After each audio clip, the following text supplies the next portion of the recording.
All right, peace and much, much, much love. Zin Uru here in the car.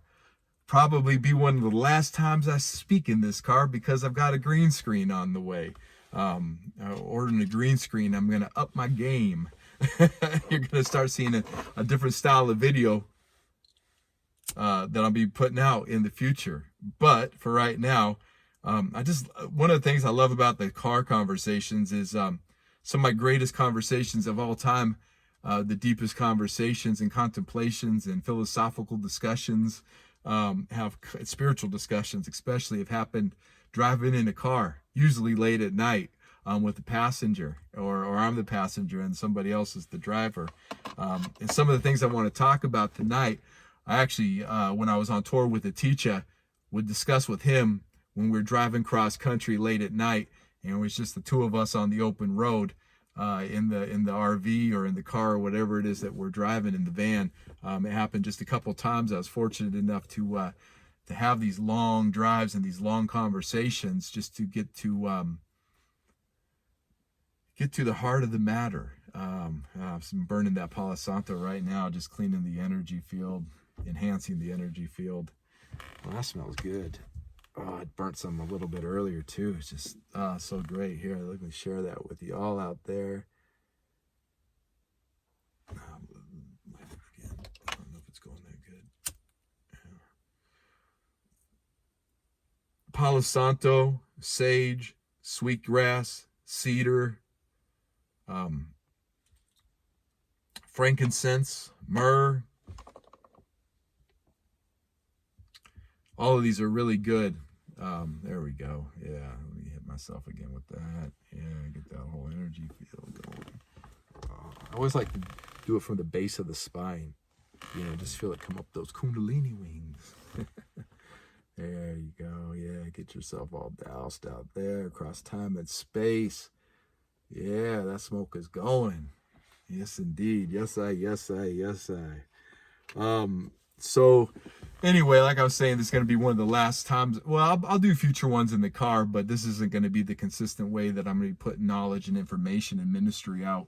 In the future, I've got some new plans coming up, and you'll just see what they are when they arrive. But tonight I wanted to talk about the New World Order, and just kind of a lot of what that encompasses, and then really move into hip hop as the true world order. And we teach that hip hop is the true world order in the gospel of hip hop. I've got a reading from a couple passages and sections I want to read from the gospel of hip hop tonight, and I've got a very special book called "I Become Part of It: Sacred Dimensions in Native American Life." I become part of it. Sacred Dimensions in Native American Life, and what the author really, what this author has done. It's two authors, D.M. Dooling and Paul Jordan Smith. What these two authors have done is they traveled many years ago. I want to say through the 70s and maybe before that, and this book came out in the mid 80s. They traveled all over the United States and sat with Native American elders and transcribed the stories word for word. They didn't put their own interpretations in there. There are some notes and some observations that they made, but just a really great book because you're getting the stories past the, these are traditional stories that they've passed along. And yeah, there's a creation story from the Abenaki tribe that I wanted to read today out of here, about our relationship as creator with the creator, our relationship with God on a deeper level. And I want to tie that in to what that means as the true world order, and how that, what we're dealing with when it comes to the new world order. So, let's begin. Now, I might sound like I'm all over the place for a minute here when I'm talking about the new world order. Just understand that I've been studying the new world order Wow. Well, I've known about it since I was about 13. A guy who was in the church I grew up going to, attended church with my family. You know, my parents growing up. I was in 13. This guy came in and was talking about what is known as quote unquote conspiracy theories now. And he was talking about a secret government, and they had an agenda that is trying to overthrow the Constitution of the United States of America and bring in a totalitarian dictatorship that was going to microchip everybody. He said that. He said they want to microchip everybody. And he of course brought up the book of Revelations, the mark of the beast, where people will have to have this symbol on their hand or their forehead, and they won't be able to buy, sell, or trade unless they have this symbol on them, this mark on them. And so he was pretty hip when you think about it, because let's see, if I was 13, that was around, it was around 86, 87, somewhere around there, 1986, 1987, that I heard about this. So take it as it is. I mean, that's a long time ago. But very few people back in 86 or 87, nobody I knew had a cell phone. People had car phones. Personal computers were giant. And, but, you know, barcodes were out, and his thing was, no, it's not a barcode. They're not going to put a barcode on you and scan it. There's actually going to be a computer chip that has all your information in it. Wow. For 1986, hearing that, that was a long time ago, and that really began my journey.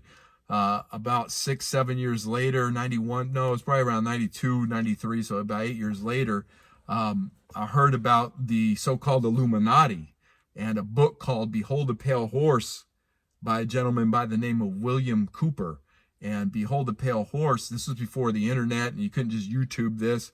And they didn't have New World Order documentaries on the History Channel, because there wasn't even a History Channel back then.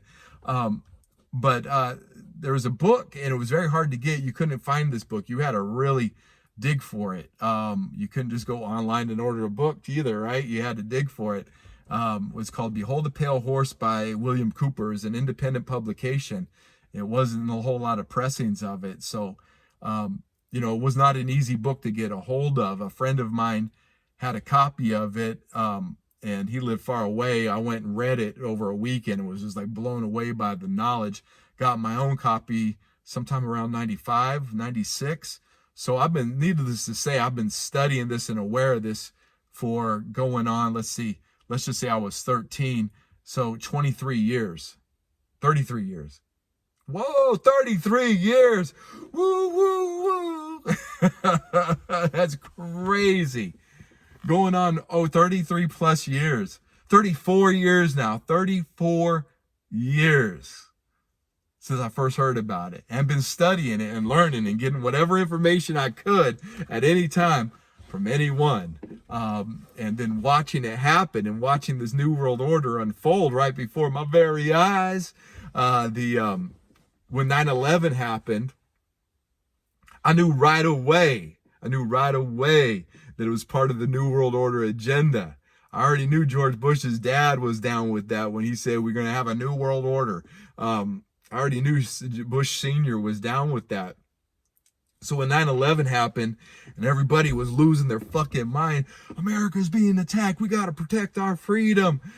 I was like, yo, y'all don't even know. Let me talk about this. And I had people want to fight me. People get angry. People tell me to shut up all the time. But you know what? Nah, man, you gotta speak this out. You can't be afraid to let people know, because their lives are in danger. You feel me? Being silent about stuff, it doesn't serve anybody a lot of the time. Now, don't get your ass kicked or get in a fight over it. It ain't really worth it, or have to kick somebody's ass over it. But be mindful when you talk about this stuff that there is a parasitic energy that most people have that's been programmed into them by the television and by the media, and through sound, through music, and through visuals and movies and the news and television shows and reality shows, all of that. The GMOs and the foods, the chemtrails in the skies, all of this, all of that goes into somebody's psychology, and it creates this parasympathetic leech, its own kind of parasite, a parasite on the parasympathetic nerve system. And that parasite, it doesn't want to be discovered. So when you talk to people about this, we ain't ready for it. It's just like what Morpheus said to Neo in the Matrix. He's like, a lot of people are so plugged into the system that they'll fight for their very lives not to be unplugged. So you got to be careful. You got to be careful with that. But we've also got to find a way to productively warn our community, educate our community. And really the most important thing is to point them to something greater, which is the true world order. I know this because there was a time I didn't know about the true world order, and this new world order had me, right? I mean, it had me afraid. It had me losing sleep. It had me, I didn't have a direction to point people in. I knew God was great. I knew God ultimately wins, but I didn't realize how great God was and how the victory is already ours. God already has the victory at hand. The New World Order has been defeated, and it's been defeated before, and it will continue to be defeated. I know this because if they could have done it, they would have done it by now, right? And there's an old rhyme, nursery rhyme, that actually talks about the fall of the world empire, and it goes, it's the Humpty Dumpty rhyme. And I flipped that Humpty Dumpty rhyme a few years ago, and it goes, the New World Order sat on a wall. The New World Order had a great fall. And all the king's horses and all the queen's men, they couldn't put their world back in order again. And that's the truth right there. That's the truth. That's the true world order. Now, the New World Order, they want to put a microchip in everybody. They want to mind control everybody, enslave everybody. Georgia Guidestones, look it up. Behold a pale horse, that's a great thing. Be mindful of a lot of that false information that's out there. You've really got to have the spirit of discernment. Like I said, I've been studying this for 34 years now. There's nothing I haven't heard, okay?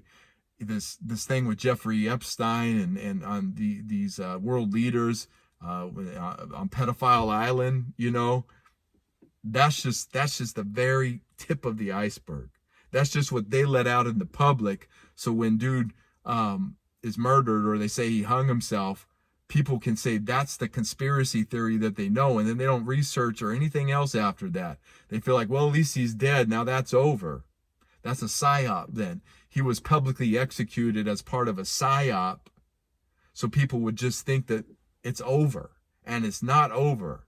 It's for them, it's not over. They're still doing that. They're still taking flights out to that little island. There's a place called Bohemian Grove you need to be aware of. I lived, just God, Great Spirit, put me about a mile from there. I have stories about that just are by living there, not living there at the Grove, but living about a mile away from it, a few miles away from it, but overlooking on a hill the valley where it was at. And God, great and Holy Spirit, put me in that house, and I had no clue that that's where it was until I got there and found out that was near Bohemian Grove. Do your own research on these things. If you want to find out more about this, get yourself some Palo Santo, some sage, some cedar. Read it for a couple hours. Only do a couple hours of study. Sage yourself down. Pray over it. Share your experience of a great and Holy Spirit, how you're feeling about it. And just know and put your faith and your trust in God. Because I said, they've been defeated already. I'll show you how as this conversation goes along. Also remember the Bruce Lee scene in Enter the Dragon, where he's talking to his teacher.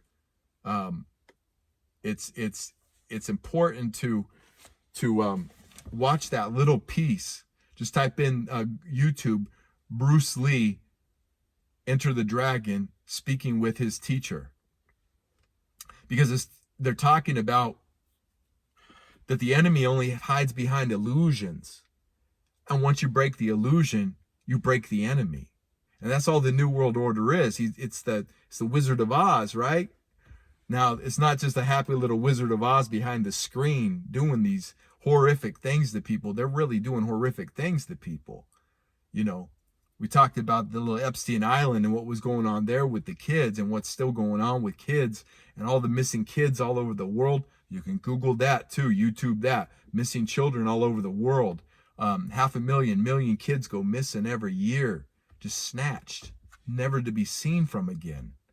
That's crazy. They're being sold into bondage. They're being sold into sex slavery, and they're being sacrificed. So I don't want to really talk about a lot of that. You do the research. If it's not for the faint of heart. Just know that there are nefarious people out there with nefarious plans, and they don't give a fuck about you. They don't care about you. They don't care about your family. They're not here for your own good. The vaccine, the Bill Gates, the ID 2020, the Agenda 21, the Event 201, all of these things are not for your own good. This vaccine with microchipping the population, not for your own good. I don't got to convince nobody of that. I've actually got a song called I will never take the mark of the beast. They will never put a microchip in me.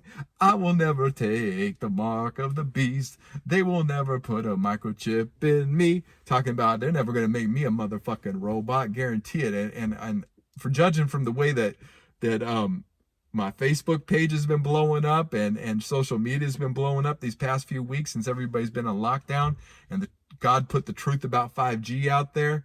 Like people are waking up to this and ain't nobody going to take this, especially in the United States of America. Maybe some of you sleepy ass European countries out there who've been completely demasculinized and feminized down to the point where you don't even know how to fight back. Y'all might be, you got to be mindful out there, because there are some European countries that people just don't have the willpower and don't fight back. They just let the government do it, stick microchip in them. Sweden, hopefully that ain't the case. Hopefully y'all resist the New World Order and the tyranny that they want to put on. It's not going to happen in the United States of America. As much as they want it to, they need it to. The United States of America is too wild, wild west for a New World Order to ever happen. So they've got to, they're trying the long game in the United States, and it's not working. It's just not working. Because just in the past few weeks, everybody's been told to stay home. The New World Order's agenda and their plan has been to get everybody to stay home.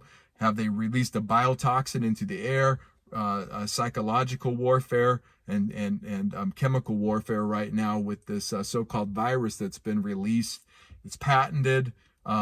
There's a look up Event 201. You'll see that they've been planning this event for a long time.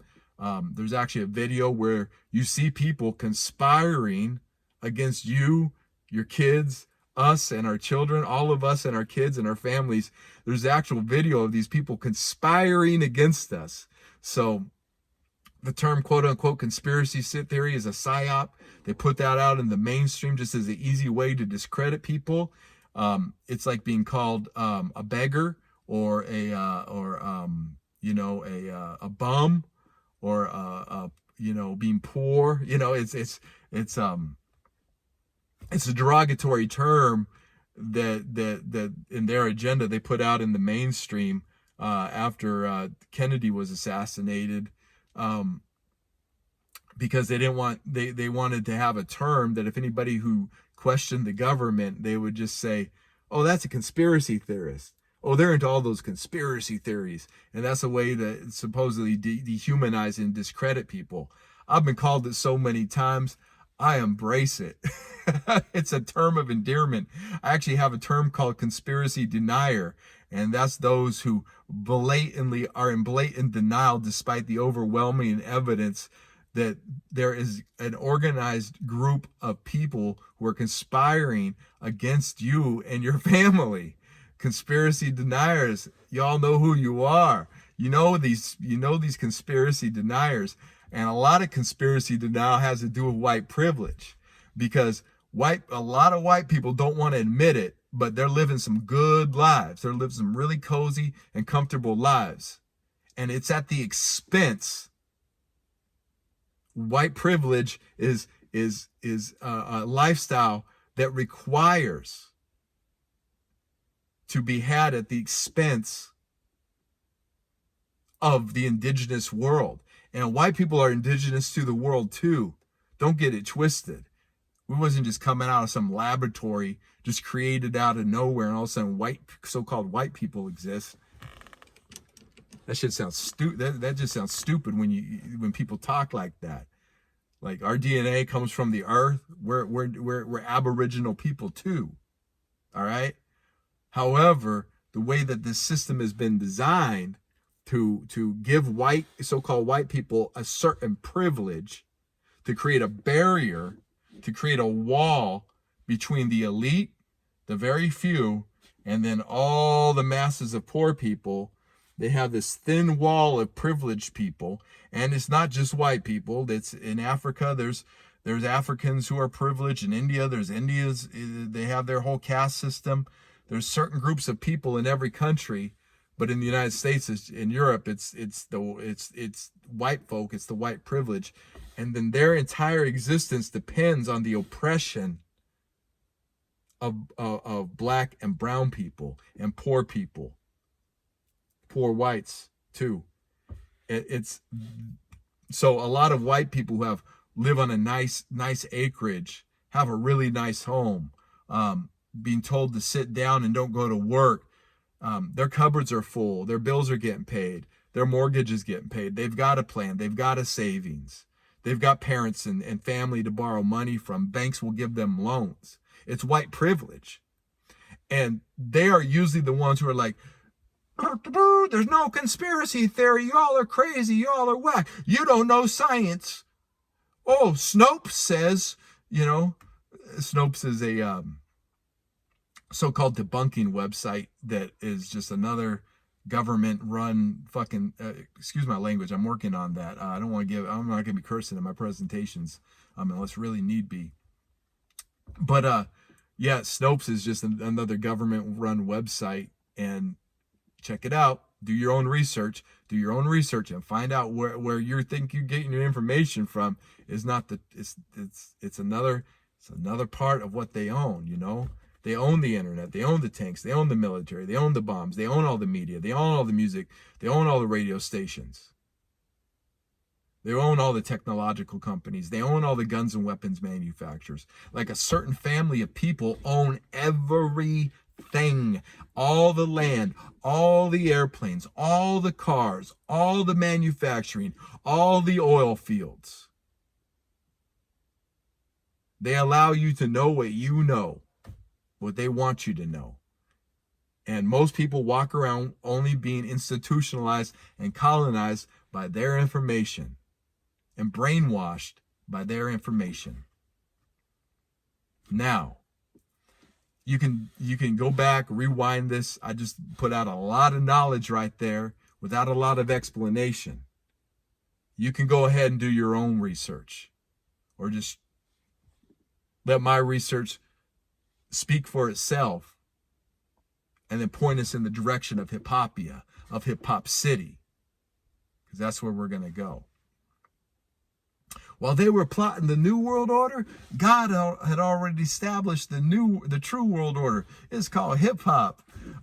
There's a song we did back in 2010 called Order for Hip Hop Appreciation Week. Just type in Hip Hop Appreciation Week Order 2010, and a song called Order will come up.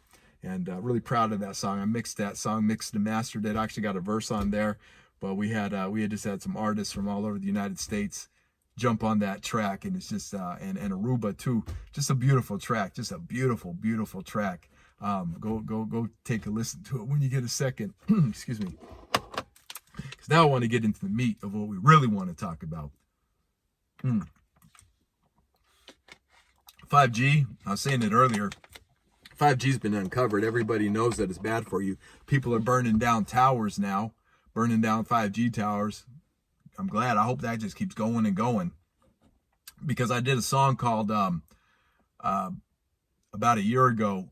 Well, 2 years ago I recorded it. About a year ago I put it out with the video called Digital Prison, talking about the dangers of the 5G network and how it can see in your home It's a weapon. It's a electronic. It can literally fry you from the inside out through microwaves. And I did another video too about it, where I'm sitting at a waterfall talking about it and how it destructures our water. They're like, oh, it's harmless to humans. It's not harmless to humans. Don't believe none of these liars. Don't believe these liars who are saying that their science knows this. You cannot put L frequencies into the human body's water without deconstructing or destructuring the water structure that our bodies need. All right? 5G tracking, going to put a chip in everybody, track their rhythm, track where they're going. They just want to track us by these devices right here. But these devices, we still have a level of sovereignty. We can opt out. The idea is that you're not going to be able to opt out from the chip because they're going to be putting them in kids when they're born. That's the idea. I talked to a kid who was about to get chipped because he's going to become a doctor when I was living up in Oregon, Portland, Oregon. Just random conversation. I heard, I said this in another video. I'll reiterate it. I was driving around, stopped at a spot, was using the restroom. There was a homeless guy in there talking to another young kid about the mark of the beast and the microchip and the book of Revelations. And I was just like, man, that's how God does me. God puts me right in these situations. I'm sitting there washing my hands, listening to the conversation. I'm like, yep, word, that's what's up. They leave. Some other kid comes out of the stall, and he's washing his hands. He's like, do you believe that shit? I was like, yeah, I believe that shit. He's like, oh, you do? I said, yeah. He goes, I'm about to get chipped. I was like, how old are you? 17. I'm like, what? Or he was 17. And he was a young kid from India, or his family was from India. And he was in medical school. Going to be trained to be a doctor. Was getting a microchip put in him next week. Asked him why. He said so he can move up in the world. So the doctors get the microchips. They say, "Oh, it's safe. It's fine. Look, I'm fine. Look, I got the microchip." And then the patient's like, "Oh, I trust the doctor. He knows. He went to medical school." And then they get the microchip. All that schooling comes from somewhere. All these medical journals, all of this comes from somewhere. Research it. Look into it. Look where they get their knowledge. Look who's telling them what to do. We're seeing it in the world right now. There's all these cures for the so-called virus that doctors, medical doctors who've gone through, that know the scientific procedure, know the medical procedures, with their peer-reviewed, and are curing people of this so-called virus 100%. People are having success rates of 100%. Yet the mainstream media and the government is suppressing that information right now, letting people die. If you or a loved one dies of this virus, it's a murder. It's not nature. It's a murder. Somebody has murdered your family member. The 22,000 people worldwide or whatever, if it really is this virus, how they say it is, they've been murdered. Murdered. Mass murder is what it is. And don't get the words twisted. They're not dying from a virus or a sickness. They're being murdered. All right? So don't play games with these words. Or just like, oh, well, I don't know about all this that's going on. It's very serious. The most dangerous people in the world are the ones who are the conspiracy deniers. They're dangerous. They're dangerous to everyone because they're in denial of a blatant truth that with just a little bit of surface research and some soul searching, they'll know that something ain't right. So I covered everything there. Now, I don't even like talking about that stuff because I've moved so far beyond that, right? The last 20 minutes of talking about the NWO, I've moved so far beyond that. And I've defeated them in my own life. I've defeated them. That's why I'm here. That's why the minister's here. That's why the universe sent me today to speak with you. Because I've seen through the illusion of what it is. As Bruce Lee's teacher taught him. You break the illusion, you destroy the illusion, you break the enemy. Simple as that. And that's what we've got to do collectively now. We've got to destroy the illusion and then break the enemy. Break the enemy. For real. All right. Yeah, we'll actually close with the story of creation, because that's going to be a nice balance with what I just talked about. So, Gospel of Hip Hop, 17th Overstanding, the Temple of Hip Hop. The Gospel of Hip Hop, for those of you who don't know, I'm sure everybody's watching this video knows by now. Written by our teacher, KRS-One, for the Temple of Hip Hop. Presented to the Temple of Hip Hop by our teacher, KRS-One. The 17th Overstanding, the Temple of Hip Hop. Page 686, paragraphs 185, 186, and 187 I'm going to read. We now know, this is paragraph 185. We now know that no invading force can ever conquer a united people. No invading force can ever undermine a king, queen, or government that is truly loved by its people. It seems that before the invasions of our lands, our own internal respect and loyalty to our king, queen, priests, etc., had already weakened. Let's talk about our ancestors. Everyone's ancestors, including Europeans, got colonized. But the reason that we were all able to be colonized is because no invading force can ever undermine a king, queen, or government that is truly loved by its people. It seems that before the invasions of our lands, our own internal respect and loyalty to our king, queen, priests, etc., had already weakened, and it was this weakness that allowed outside forces to invade and capture our lands and people. It's not about weaponry. It's not about military might. It's not about technological skill or having a lot of technology. It's not about that. The colonizer never won because of guns, although it seems like it, right? Although it feels like it, because that's, let's face it, nobody wants to get shot and killed or see their family shot and killed. There's a book called The Hopi Survival Kit, where the last elderly elder, Dan, he was the traditional carrier of the knowledge, the sacred knowledge of the Hopi.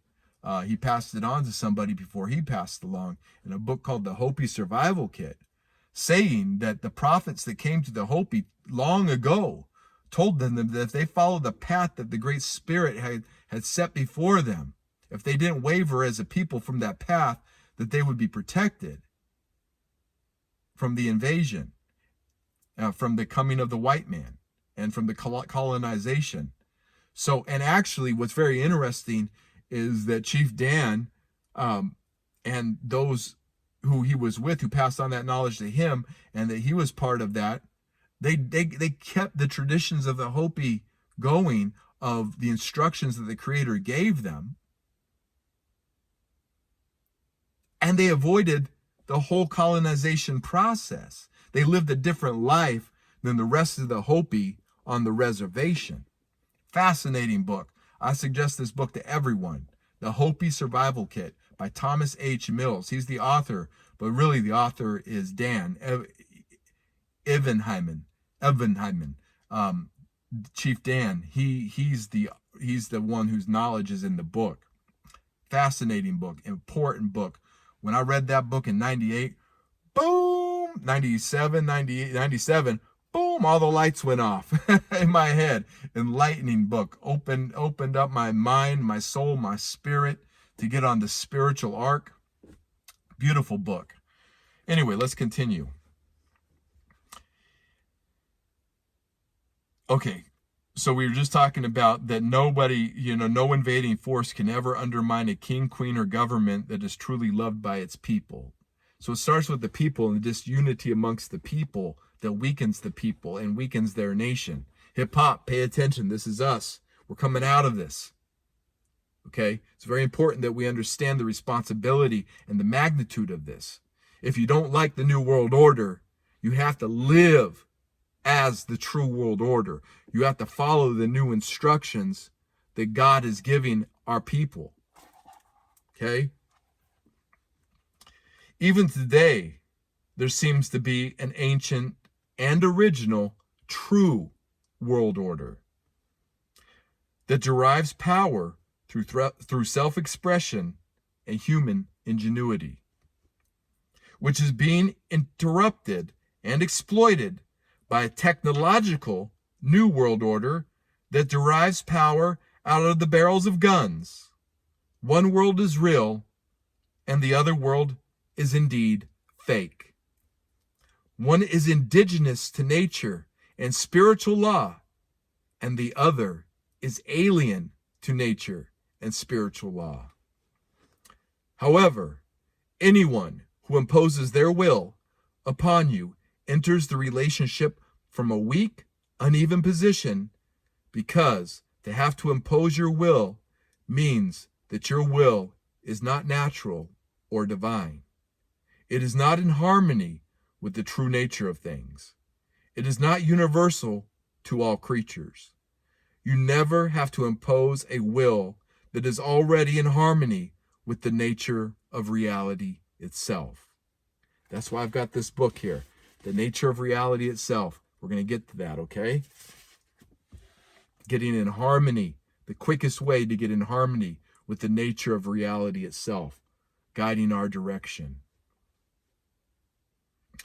It is only when your will goes against the natural and universally accepted harmony of things that you must now get to your point, get your point across with force, which doesn't last anyway because it is not real or natural. Hip-hop is natural, and it appears to rise and fall within a variety of historical people and events throughout time and space. And we'll get onto that later. It's the origins of hip-hop. Actually, the 18th overstanding talks about that. And then this goes into the thoughts, attitudes, and activities that we are calling hip-hop today existed at the earliest formations of American society. Get the book. You need to read it. I could spend the next 15 hours talking about this easily. But you got to get the book to know. So let's go back. Even today, there seems to be an ancient and original true world order that derives power through self-expression and human ingenuity. The 9 elements. Hip-hop is consciousness. And it's being interrupted and exploited by a technological new world order that derives its power out of the barrels of guns. One world is real, and the other world is indeed fake. One is indigenous to nature and spiritual law, and the other is alien to nature and spiritual law. Okay, let's put that down for a moment, okay? Because what we're going to talk about when we're talking about the New World Order and the microchips, that's alien technology. It's alien to nature. It doesn't come from outer space. It doesn't come, although, where's this knowledge coming from? Who are these high elites praying to? Do some research. Do some research. That's all I'm saying. Make up your own mind. You know, as the Oracle told Morpheus in the final Matrix movie, I expect you to do what I've always expected you to do. Make up your own damn mind. So, you know, the New World Order sat on a wall. The New World Order had a great fall. They're falling because they contradict their own laws. They set laws up that are based on that are loosely based on natural law because people wouldn't follow an unnatural law, so they have to twist and turn and distort natural law and natural wisdom, kind of like the way that the United States of America is distorting the Iroquois League of Nations, which existed before the United States of America.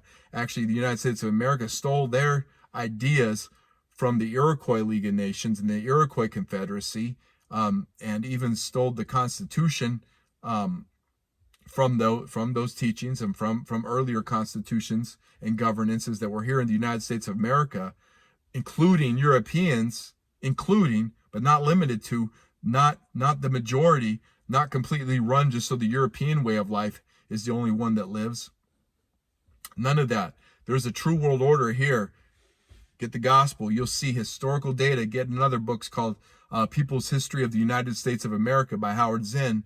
Another important book. I'm dropping a lot of research on y'all tonight for you to go and if you're so inclined to go and get these books, go and look this up on YouTube. Study all these things I'm talking about, and you'll start seeing patterns. You'll start realizing what's actually going on in the world if you don't already know. Most people already know. That's why we need to talk about the true world order, what you don't know, what we need to get to, where we need to get collectively so we can move on past that fake new world order, the illusion of the new world order, whose only power is the illusion. Destroy the illusion. You break the enemy. Break the enemy. Break him. Break him. Like jiu-jitsu, right? Somebody throws a punch at you, boom, you just trap their arm, it busts that you just trap it, pop the forearm, they're done.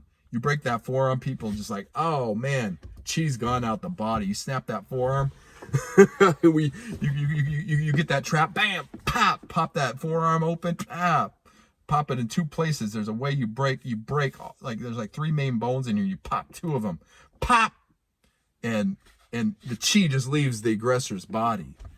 Everything you break them, and because the media, because everybody's been so because the masculine, the divine masculine has been so feminized, not to fight back, not to be proud of the warriorhood heritage of what it means to be a spiritual warrior, what it means to stand up for your rights. Get up, stand up for your rights. Get up, stand up, don't give up the fight. Bob Marley was the man. Peter Tosh was the man. Real men, right? That's why the mainstream takes real men right out. Movies don't have real men in them anymore. Very rarely. And, you know, there is men being feminine is a part of nature. You know, the certain men being feminine is a part of nature. I'm not talking about that. I'm talking about the agenda driven to take away the spirit of the man, of the divine masculine that's in women too. Women make the greatest warriors in the history of the world. The greatest warriors are women. Women, when they fight back, is the greatest. But the masculine energy, the suppression of that, the suppression of wanting to fight back and making people docile through GMO foods, through chemtrails, through social engineering, through public school engineering, you know. All of this is to make humans docile and not ready to fight back and not want to fight back.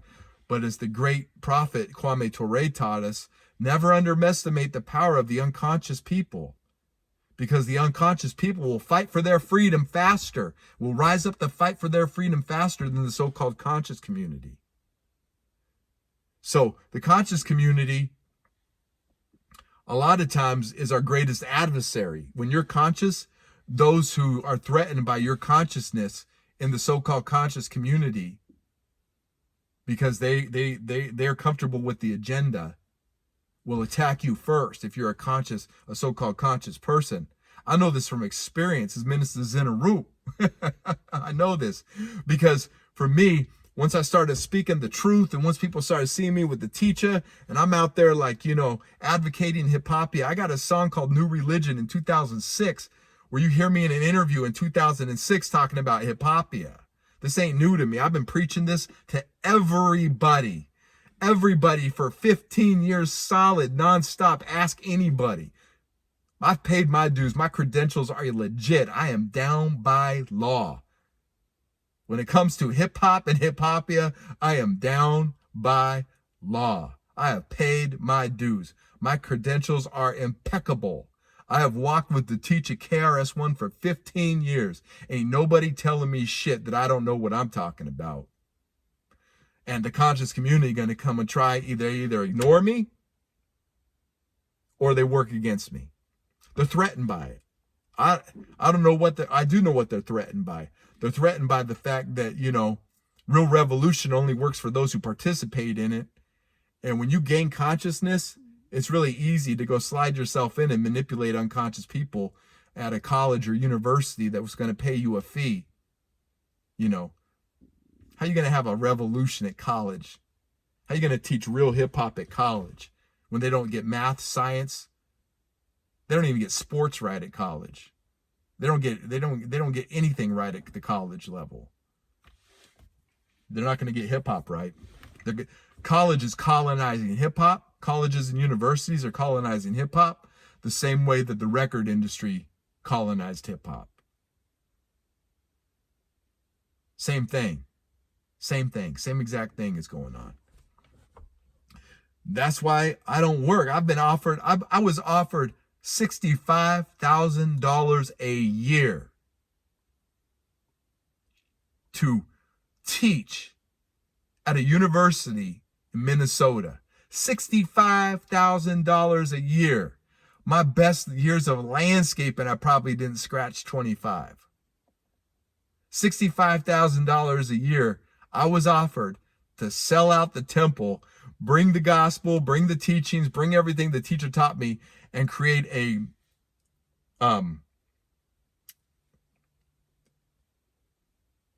hip hop class out of it.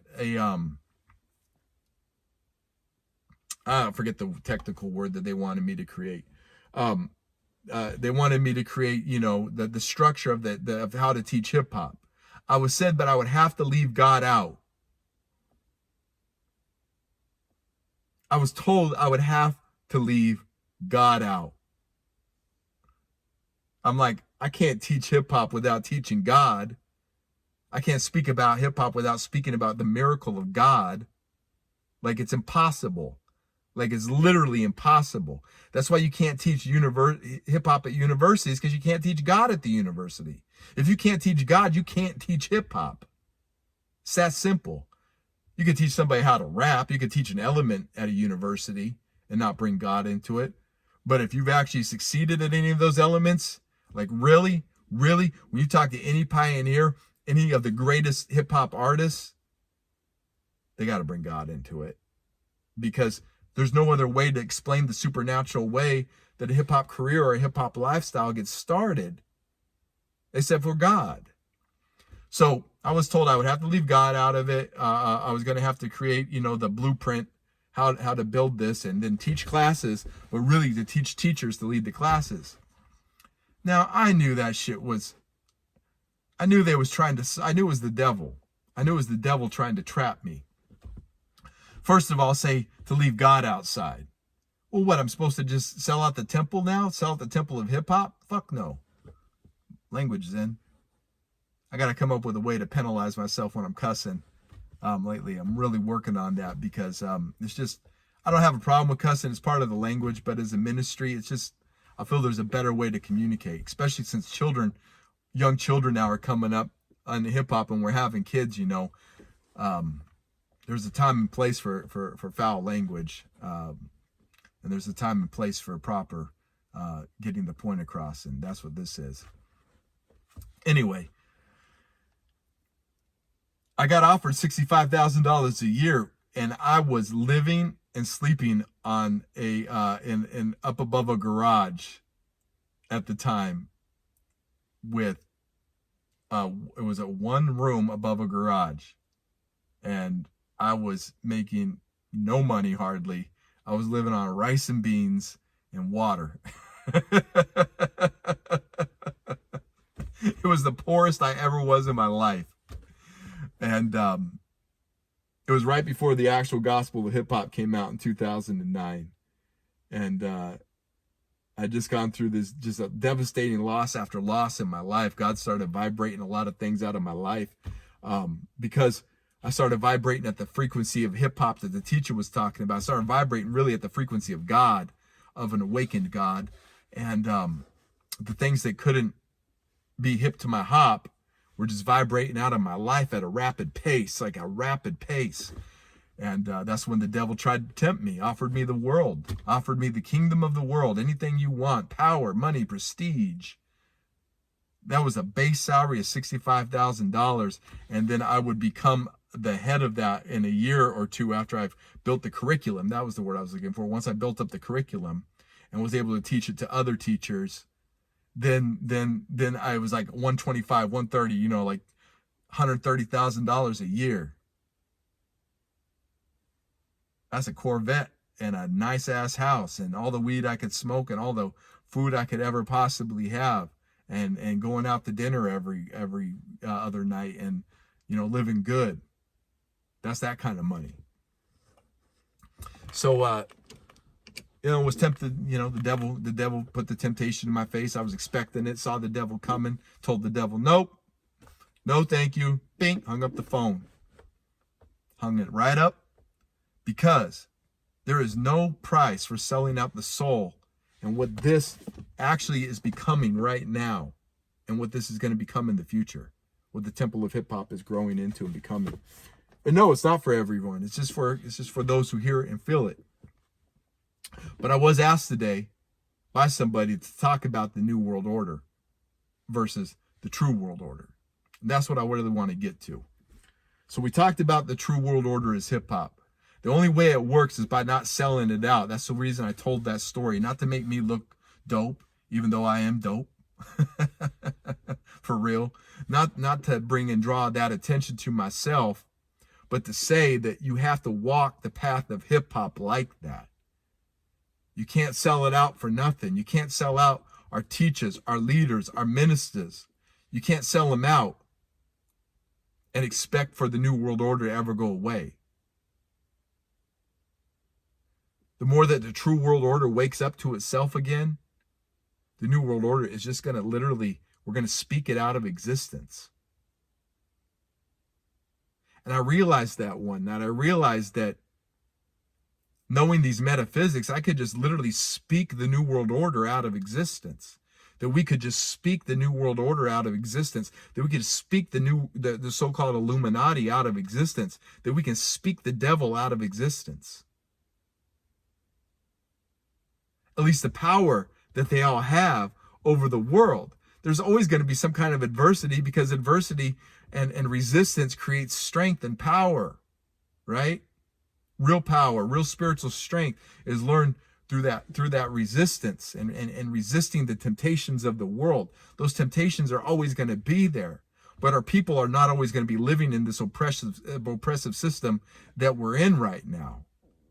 It's limited. It has a beginning, it has a middle, and the middle was the Middle Ages, and there's an end. The so-called Dark Ages, that was the middle. We're getting towards the end of the New World Order, towards the end of it. The New World Order sat on a wall. The New World Order had a great fall, and all the king's horses and all the queen's men, they couldn't put the world back in order again.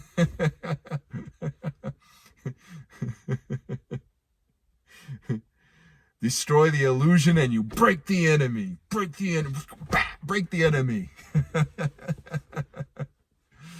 Oh, man, I love God. I love hip hop. I love God. I love the teacher. I love the temple. I love the gospel.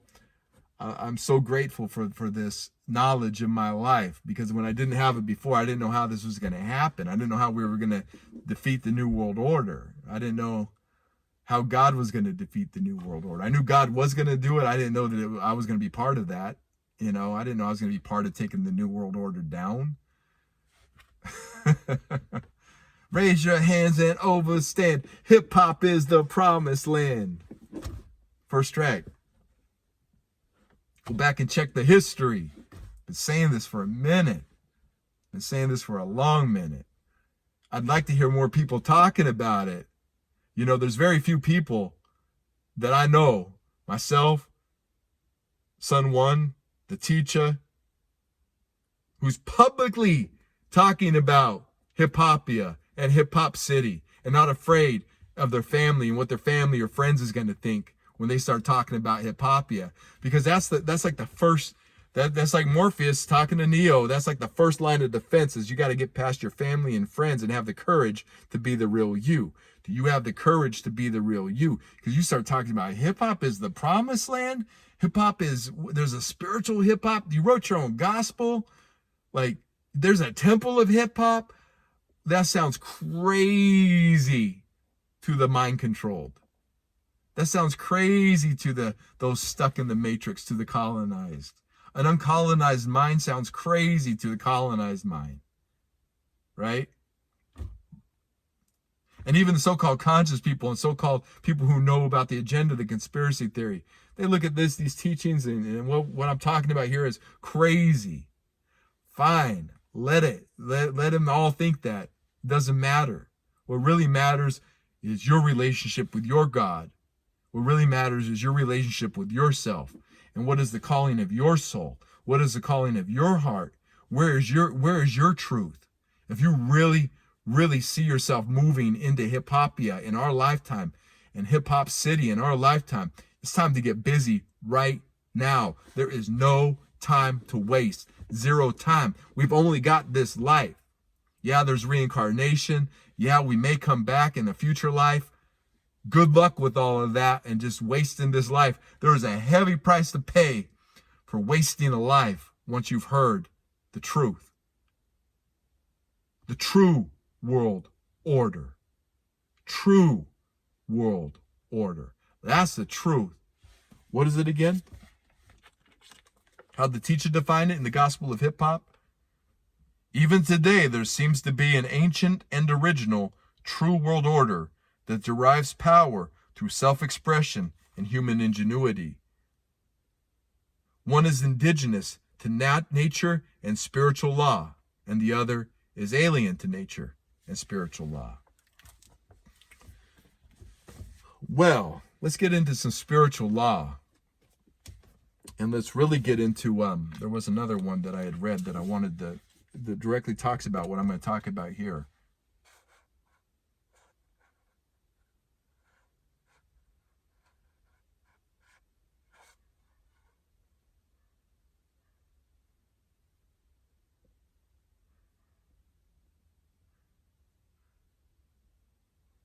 Oh, talking about you never have to impose your will means that your will is natural and divine. If you don't have to impose your will on anyone, that's the natural and divine, and it's in harmony with the true nature of things. So let's talk about what it means to be in harmony of the natural world. Got a little dog barking over there. The Matrix is trying to distract the little yippy dogs. Talk about dogs for a second.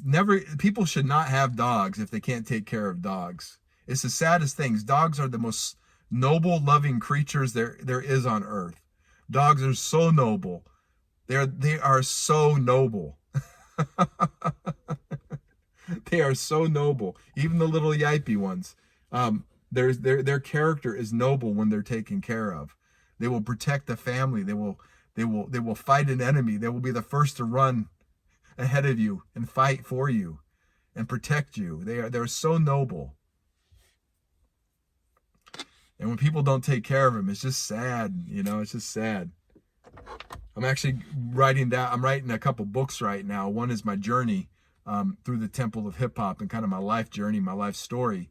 I'm working on that one, writing that one right now. And I got a bunch of, I got a lot of outline right now, but it's starting to take shape. And then working on another book with instructions, simple instructions for the hip hop in the future after the New World Order falls, and how we're going to establish our reestablish our true world order and just some basic codes of conduct, getting into the proper relationships with dogs and cats specifically, and violence, how to defend ourselves. Self-defense is not violence. That's there's a chapter called Self-Defense is Not the Violence. Anyway, I digress. I wanted to really end this talk tonight with this piece right here, and then bring a little inspiration from one more paragraph in the inner city of the Gospel of Hip Hop that we read on our weekly Gospel of Hip Hop conference call last week. If you haven't been part of these calls and you're finding out about them, get a copy of the Gospel of Hip Hop, but jump on the calls. Go to my Facebook page, Zin Uru, or my Instagram page, Minister Zin Uru. Look me up, and every week I'll post the information how to get on the Gospel conference calls. And right now we're doing them 7 p.m. Eastern Standard Time, Wednesday night, in this hemisphere of the world, on this side of the world. But on the other side of the earth, we will be, after these calls have taken place, we will be doing them to fit Europe and Africa, their time zones over there. So, but that's a little bit of ways in the future, but have faith. It's coming. You know, I'm going to burn a little more of this Palo Santo here just to kind of set the tone for what I'm about to read, which is just the most beautiful and wonderful story of creation. It's just one paragraph and then a couple lines afterwards. Abenaki, Abenaki, This is the Western Abenaki story of creation. Please forgive my pronunciation. I'm saying it with a California accent. Yeah, man. California, bro.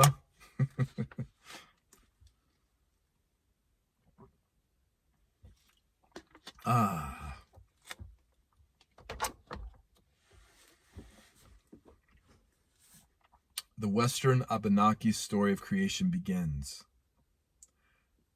Long ago, when Tabaladak finished making the world, that great being still had some of the dust of creation on his hands. So, just as one does after finishing planting, Tabaladak began to brush that dirt from his hands.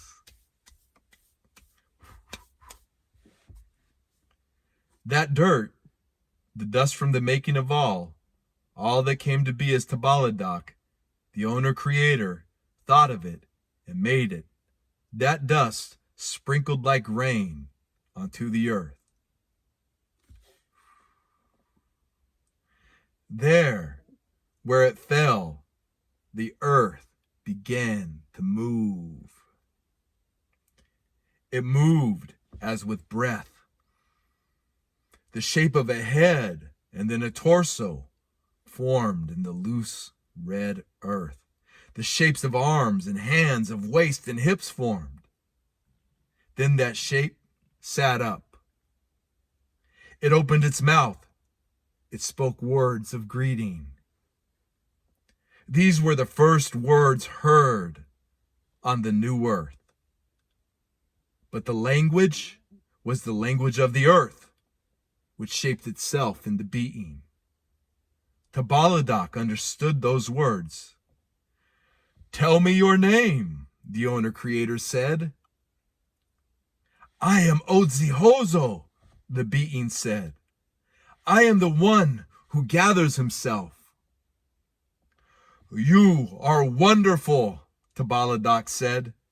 "Nada," said Odzihozo. "It is you who are wonderful. You sprinkled the earth with the dust of creation." Then Odzihozo looked about wide-eyed. And Tabaladak also looked in the same way. And all of creation was around them.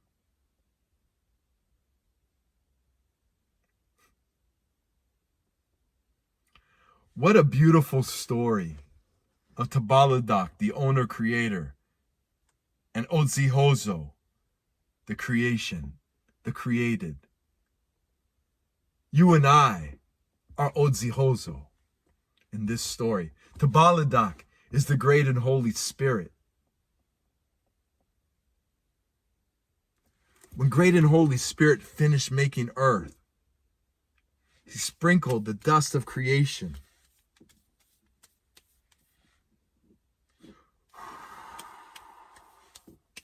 When you plant soil, I hope everybody has taken the time to plant a tree or plant plants or plant something in the earth with your bare hands and having your hands reach into that soil, getting that electromagnetic energy up from the soil, up into the arms, up through the veins, down through the heart, down through the legs, down through the root and through the feet, and being barefoot on the earth at the same time. Oh, that electromagnetic earth energy field, right?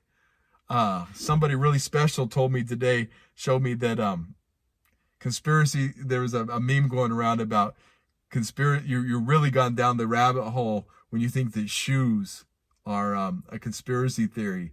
And it's crazy because they are. Our body is an electromagnetic generator, a machine for electromagnetic energy. And that's why it's so good to eat fresh fruit and vegetables. You eat the fresh and the raw because it's still got electromagnetic energy. We're eating that electromagnetic energy that our body is made of. And when we're on the earth, we're walking around the earth with rubber. Rubber, you know what does rubber do to electricity? It stops electricity. So we're walking around with rubber on the soul of our shoes. And a lot of these shirts and pants and stuff are made with plastic fiber. And the electromagnetic frequencies that could be coming in, the real natural ones, not the synthetic electromagnetic frequencies of the 5G towers and the phones and the television and all that synthetic electromagnetic energy. We're talking about the Schumann frequency. We're talking about the real electromagnetic currents of the earth. They come through the soles of our feet and the bottom of our foot. When you really tune into energy, like you do Tai Chi for a while or yoga for a while, if you do that for a while on bare earth, you'll feel like an energy kundaliniing up. You'll feel that energy, that electromagnetic energy going into your foot, like your foot is like literally magnetizing and pulling that up. And in Tai Chi, when we grip the earth, we picture the roots growing out of our feet into the earth to grab onto that. It's real. You start feeling that energy and that relationship with the earth. So just as the Creator was doing, the Creator's got his hands covered in the dust and the dirt of the earth, right? And when you go and plant a plant or seeds, or you dig in the earth with your hands, your bare hands, there's an exchange that's happening of energy. And the earth, we're not just receiving energy from the earth needs our energy. That's how we communicate with the earth. How's the earth going to know what's going on with us? So it's great going out in the forest and instead of using a restroom, you go use a tree or behind a tree and bushes, bury it. But it's great. What did our ancestors do? Where did they go to the bathroom? In bushes. Everybody's afraid of running out of toilet paper. Leaves. Just saying. With the water in our body, when we pee it out, we exchange it with the earth. Peeing into nature instead of peeing into a toilet and flushing it into a sewage system and trapping that. The earth, when you live close to earth and nature, when we live close to earth and nature, when we pee into the earth, that's communicating with the earth about us. The earth knows what we're going through by our pee. The earth is a living being, a very intelligent, more intelligent than all of humanity combined. That's how intelligent the earth is. You could take all of the human intelligence and still not even reach 1% of the intelligence of the earth. She is so magnificent, so wonderful, so intelligent, so eternal, so gifted, so grateful, so graceful, so perfect. Earth is perfect. Earth's perfection. Earth is perfect, and perfect is earth. When we pee into the earth, she reads that and can tell us about ourselves through that knowledge exchange, through that information exchange, and send certain scents or certain bugs or certain flowers or certain smells. The wind will blow for us exactly what we need. I know this because I've lived like this. It works. I'd like to live like that more. I'd like all of us to live like that more. But right now, God is calling me to the city. I'm in the city.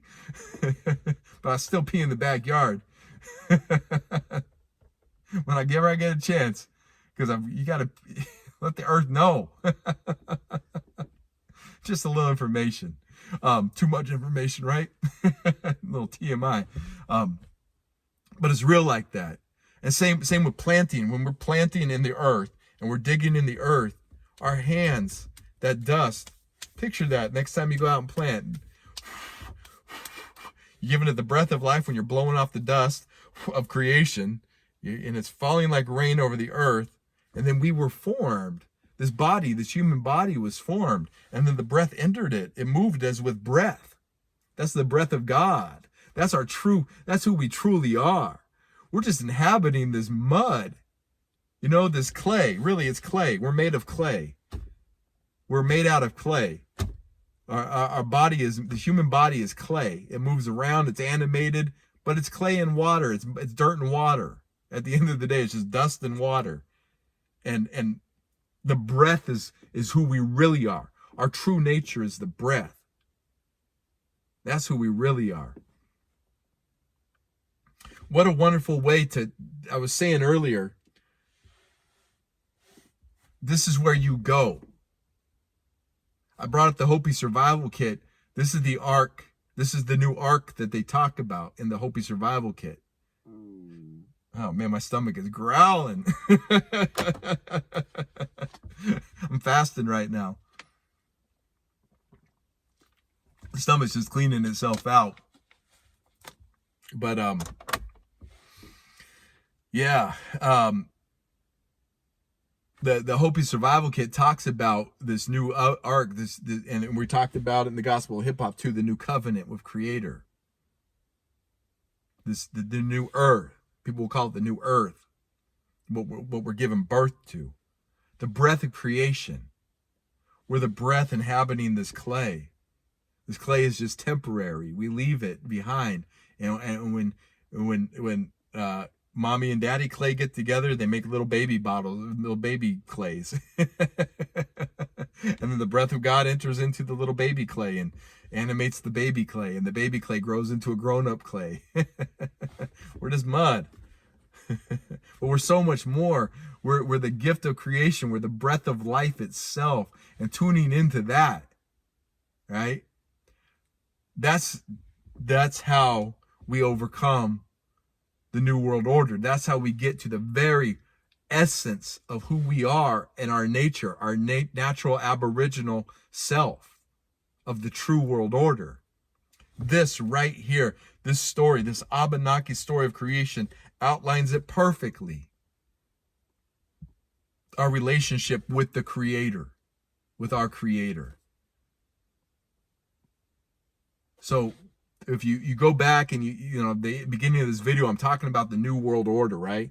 I'm talking about, you know, all of these things, all of these names, just dropping names and dropping books and dropping certain things to go look at. You got to know your enemy. And to have an enemy is to be an enemy. I don't even like to call them enemies, but there is a conspiracy against humanity. You got to know about it to some degree, whatever level you're comfortable with. Make yourself a little uncomfortable with the knowledge, but don't lose sleep over it. Don't live in fear. False evidence appearing as real fear. Don't live in fear over it, because there's no need to fear. We're the true world order. Hip-hop is the return of an ancient concept, an ancient people. We're just the return. We're reawakening to ourselves as hip-hoppers.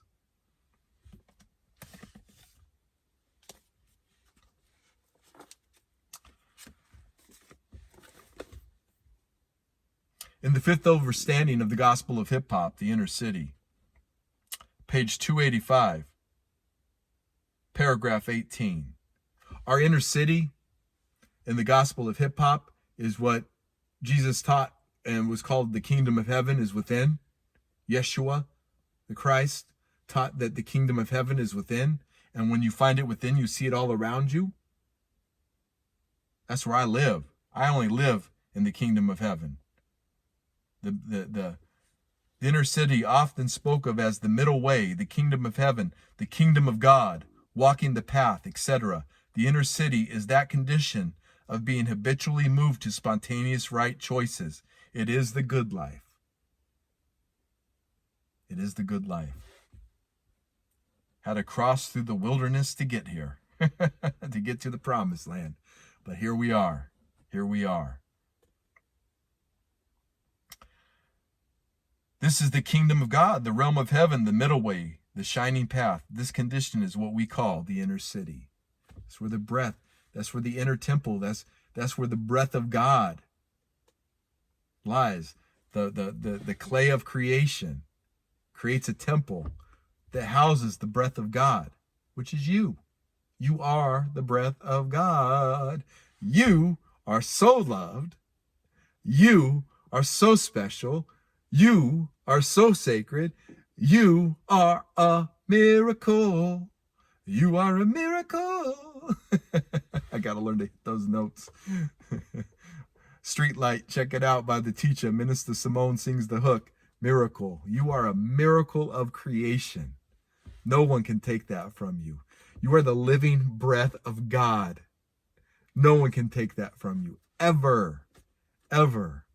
I'm going to close on a little practice that we can all do together to tune us into. Gave the story of creation, to give the mind and the spirit that vision by the Abenaki story of creation. To really turn back and turn yourself to that story of creation. Whenever you're afraid or whenever you forget your nature, as you want to explore your nature, sit down with God. Privacy is a requirement of God. Spending time daily with God in meditation, in prayer. Meditation, affirmation, prayer, study. That's the maps. Those are the maps. But this is the empowerment I wanted to talk about. This is how the New World Order had a great fall.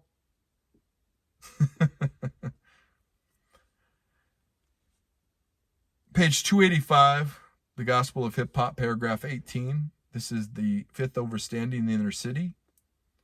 Others have laughed at you. They've ridiculed you and have even conspired against you. But you have also seen their plans fail completely or never reach the full magnitude of what such plans intended. In truth, it is your very nature that protects you and guides you. Righteous. Your very nature is what protects you and guides you. Our very nature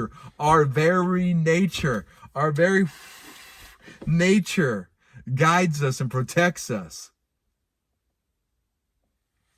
Others have laughed at us. Others have ridiculed us and have even conspired against us. That's the New World Order. They laugh at us. They ridicule us. They conspire against us. But we have also seen their plans fail completely or never reach the full magnitude of what such plans intended. In truth, the true world order, it is your very nature, the true world order, that protects you and guides you. And that's the message. That's the message. There's no need to fear the New World Order. Listen to the teach again. I got next. Second quarter free throws.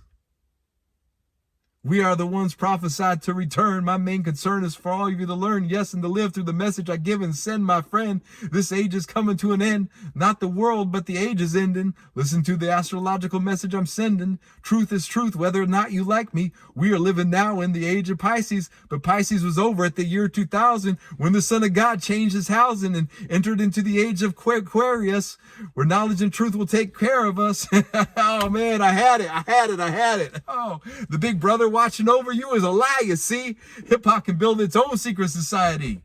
But first of all, you and I need to unify. Stop the negativity and control our creativity.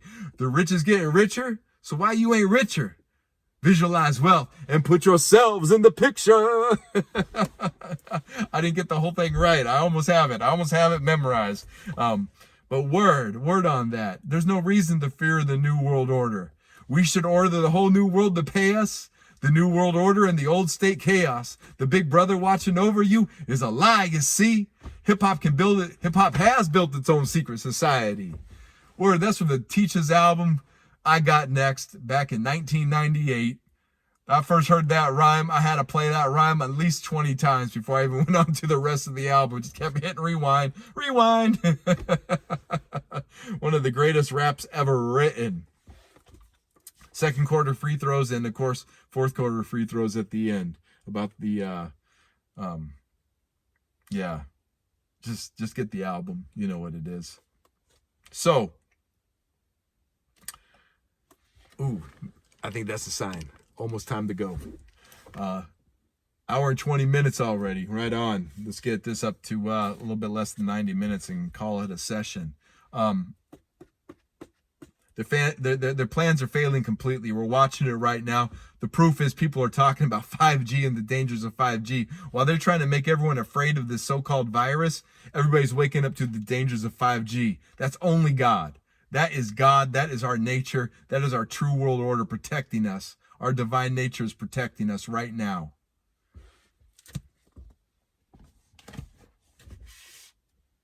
Here's what I wanted to close on. This is a great. We teach this all the time in the Temple of Hip Hop. First learned this many years ago about the power to become our own guardian angel, praying over our younger selves, knowing that our future selves are praying over us right now. Not trying to change anything when you pray over your younger self, just sending your younger self love.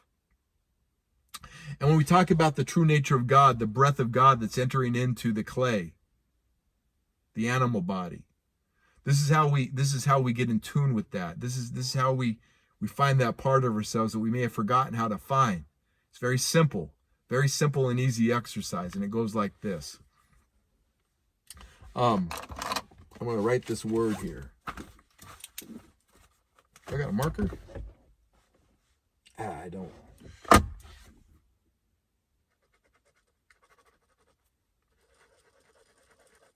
I'm going to write this word here, and I'm going to count to 3. I want you to look at this word. I'm going to count to 3 and just say it to yourself. Don't say it out loud. Just say it inside. Say it to yourself. Okay. See that word right there? At the count of 3, say this word to yourself. 1, 2, 3. All right, let's do it one more time. At the count of 3, without using your mouth and your lips and your tongue or saying it out loud, just say this word to yourself. 1, 2, 3. All right. What just happened is the miracle. What just happened was that you said a word without using your lips or mouth or throat. You heard a word without using your ears. You can close your eyes right now and see that word more clearly than when you were reading it.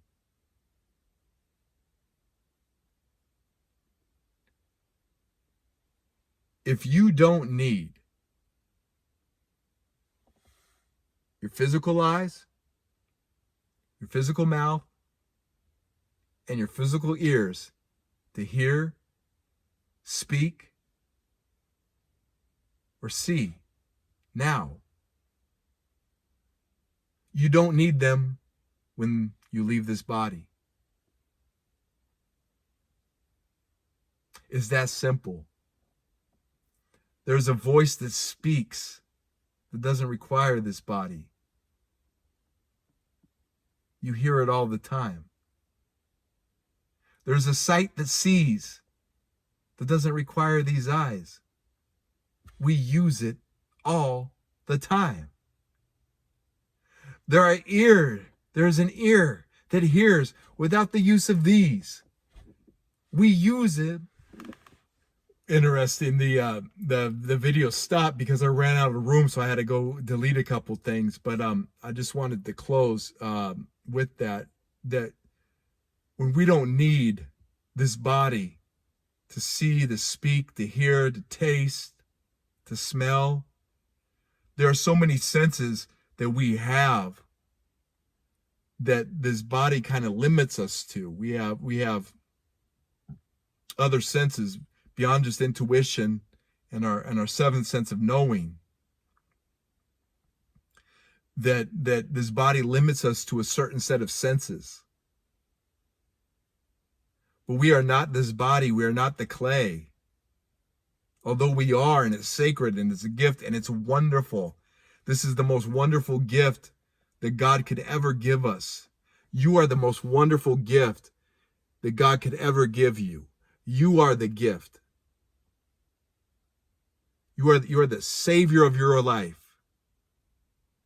God is so intimately interested in you. God loves you so much. You are so important and so special and so sacred and so needed.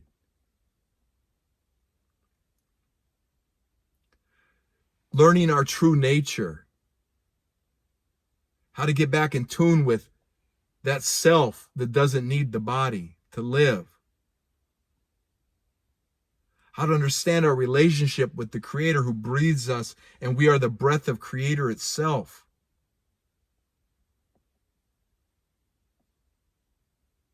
That we, living in harmony with nature and believing our God, and hearing the words of our prophets and of our teachers and of our ministers. Us not selling out our culture, and us not selling out our people, us not selling out what's sacred to us, our texts, hip-hop. Being true to hip-hop empowers us as a community. This goes far beyond rapping or DJing. As great as the elements are for self-expression, I rap, I love it every day.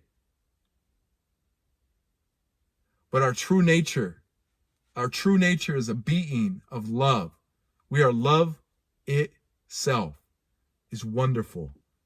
You are wonderful. We are wonderful.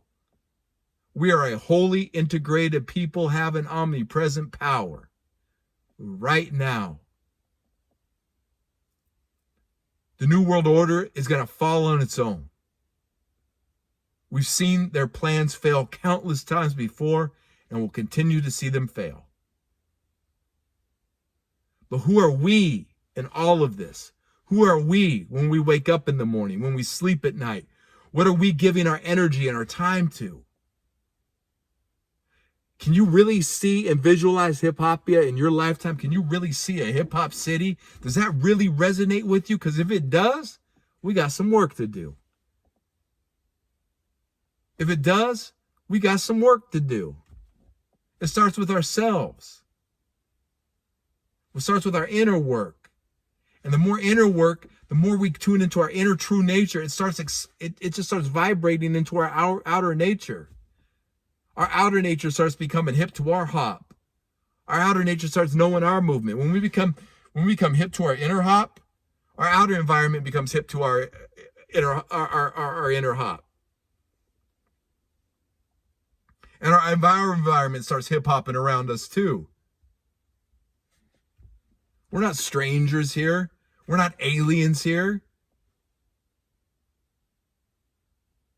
Our ancestors have been here for a long time, and they're still here. They're still with us right now. Tuning into our God, tuning into our ancestors. Now is the time, and we are the people. And this is a very, very special time to be alive. This is the greatest time to be hip-hop ever.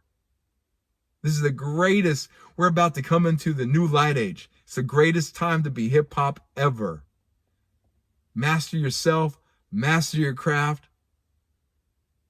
But really, really, really think about this. We can approach God on our own. We can learn about the nature of God on our own. It's simple. I just gave the exercise. We give the exercise out all the time. Say a word in your head without realizing that what's going on in your head is the you that's not physical. Realizing that the Creator dusted us from creation. and created us in such a special, magnificent, beautiful way. There is nothing to fear, but there is everything to live for. There's everything to grow. Our children, our children's children are counting on us to get it right. And if that resonates with you, that's the greatest thing. That's the reason why I'm saying this. Across all time and space. So much love to you. So much love to you. So much love. May peace and prosperity guide your way. And your family be protected in the most grace-filled way possible.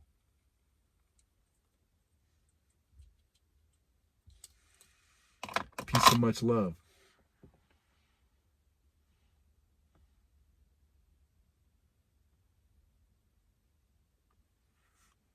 And there it is.